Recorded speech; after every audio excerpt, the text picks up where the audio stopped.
Good evening, visitors. Welcome to the Australian War Memorial's last post ceremony.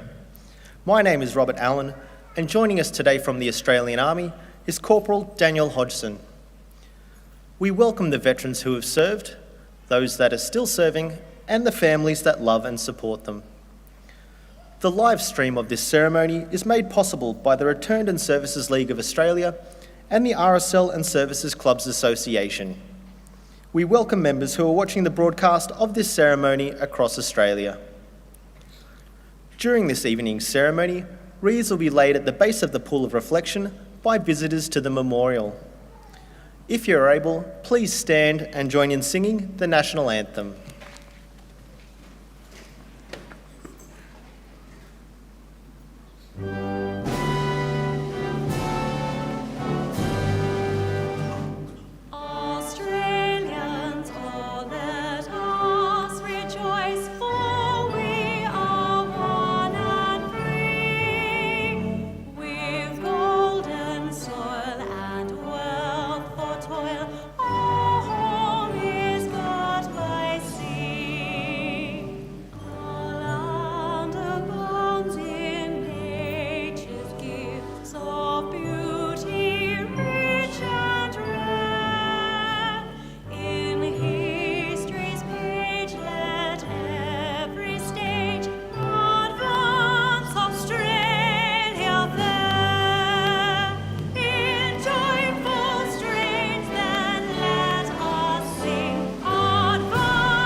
Those requiring a seat, please be seated.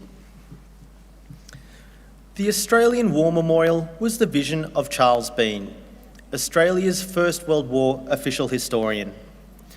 Bean landed with the Australian troops on Gallipoli and stayed with them at the front through to the end of the war. The idea of this national memorial and museum came to him at Pozières, France, in the depths of the bloody fighting of 1916. Bean's idea was that this would be a place where families and friends could mourn loved ones buried in faraway places. It would also be a place that could help all Australians understand what these men and women had endured and what they had done for us. Bean's vision, to which we remain true, is best expressed as inscribed in the entrance to the memorial's galleries. Here is their spirit, in the heart of the land they loved, and here we guard the record which they themselves made. Tonight, we'll read the story behind just one of those on the Roll of Honour, which lists the names of more than 103,000 men and women who have given their lives for us in war and on operations for more than a century. But first, we present a lament, Flowers of the Forest. Wreaths or floral tributes will now be laid at the base of the pool of reflection.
Today, we remember and pay tribute to Lance Corporal Ernest Walter Weston. Ernest Weston was born in 1891 in Parempaka, Victoria. Affectionately known as Ernie, he was one of 12 children born to William Henry Weston, a farmer, and his wife, Susan. Ernie received his education at the local state school, and as a young adult, developed a passion for horses. When the First World War broke out in 1914, he was working as a grazier and serving as a volunteer in the Light Horse Militia. Ernie Weston was among the first men in Parempaka to volunteer and enlisted in the Australian Imperial Force on the 26th of August 1914. He was assigned to Bravo Squadron of the 4th Light Horse Regiment with the rank of trooper and commenced a short period of training in Australia. He embarked for active service in October, sailing from Melbourne on board the troop ship Wiltshire. Trooper Weston arrived in Egypt in early December 1914 and continued training alongside the rest of his unit. As light horse regiments were initially considered unsuitable for service on Gallipoli, Weston's unit was not among those which landed on the peninsula in April 1915. Instead, they remained in Egypt until May, when they were deployed to Gallipoli without their horses. Weston and his comrades were scattered across the front to reinforce the infantry battalions which were already ashore. The majority of the 4th Light Horse's time on the peninsula was spent defending the thinly held Anzac position, particularly around Ryrie's Post. Weston was involved in several minor engagements during this period, before he fell ill with bronchitis in September. With limited access to medical facilities on Gallipoli, he was evacuated to Malta for treatment, and then on to England, where he was admitted to hospital in October 1915. During Weston's absence, the Allies made the decision to abandon the Gallipoli campaign. Allied troops began evacuating from the peninsula in December and returned to Egypt for reorganisation and redeployment. Weston rejoined his unit in Egypt in May 1916 and was transferred to the newly formed Delta Squadron. Alongside Bravo Squadron, they were detailed for duty as divisional cavalry on the Western Front. Prior to embarkation, however, Weston contracted an illness and was sent to hospital. He remained there until July, by which time his squadron had already departed for the front. As a result, Weston was reassigned to the 1st Light Horse Brigade Machine Gun Section. He was only with this unit until the end of August, however, when he was transferred back to his original unit, the 4th Australian Light Horse Regiment. Weston rejoined his unit in the Sinai Desert,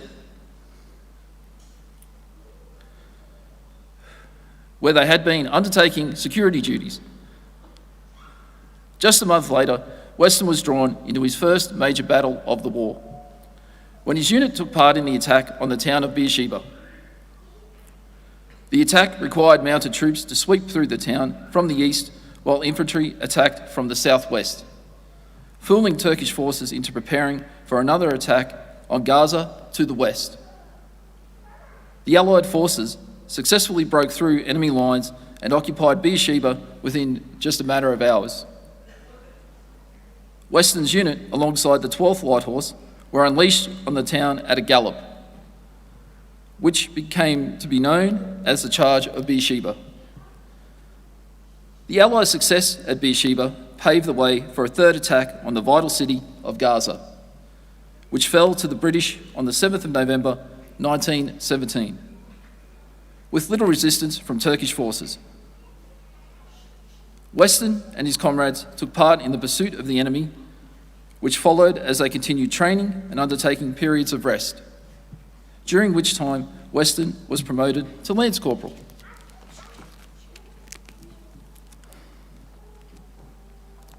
In December 1917, Weston's unit was holding a portion of the front line around El Bursh in Palestine, when he was shot by an enemy sniper. Sustaining a serious wound to his head, Weston was taken by field ambulance to the 75th Casualty Clearing Station for treatment. There, little could be done for him, and his condition gradually worsened until he succumbed to his wounds on the 5th of December 1917. One of his mates, Trooper Ray Doyle, wrote to Ernie Weston's father and said, "I am writing you a few lines to ask you to accept my deepest and heartfelt sympathy for you all in your sad bereavement. Dear old Ern and I have been pals ever since we enlisted, and I can tell you, man never had a truer mate. We have no braver soldier in our regiment than Ern, and he was very well liked by all officers and the boys. They all thought a lot of him wherever he went." Weston was buried soon after at Rumley War Cemetery. Less than a year later, his older brother, Charlie, died of pneumonia while serving with the Veterinarian Corps in Palestine. Their family paid tribute to the two brothers with a short poem posted in Melbourne's The Age newspaper. It read, "Just when their lives were brightest, just when their hopes were best, their country called, they answered, now in God's arms they rest." Lance Corporal Ernest Weston was 26 years old. His name is listed on the Roll of Honour on my right, among almost 62,000 Australians who died while serving in the First World War. His photograph is displayed today by the Pool of Reflection. This is but one of the many stories of service and sacrifice told here at the Australian War Memorial. We now remember Lance Corporal Ernest Walter Weston, who gave his life for us, for our freedoms, and in the hope of a better world.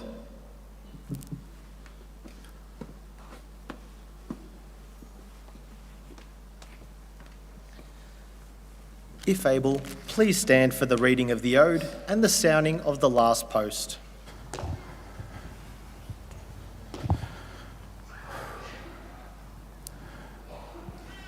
They shall grow not old, as we that are left grow old.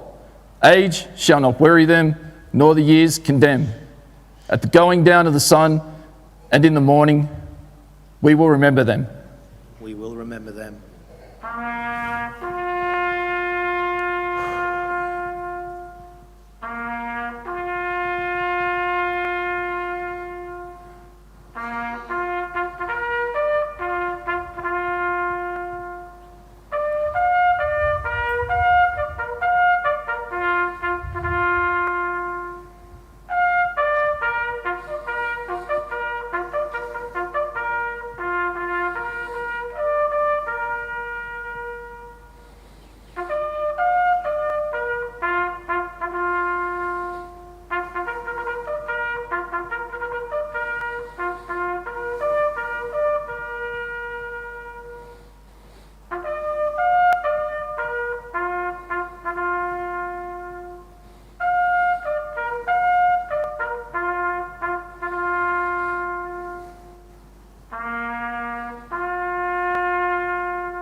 Lest we forget.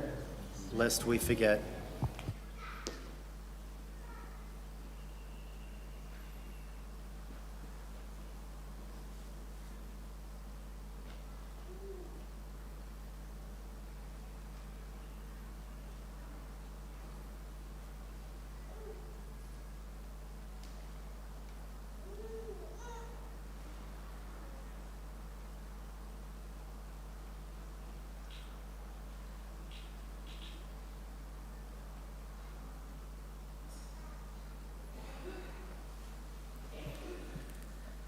We leave you this evening with the words of the memorial's founder, Charles Bean.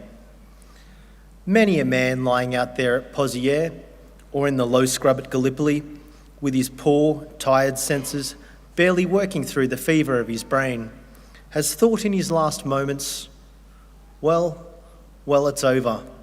But in Australia, they will be proud of this. Ladies and gentlemen, girls and boys, that concludes the last post ceremony. On behalf of the Director, staff and volunteers, we thank you for visiting the Australian War Memorial today and for your continued support of the Memorials Development Project. We wish you all a very pleasant evening. Thank you.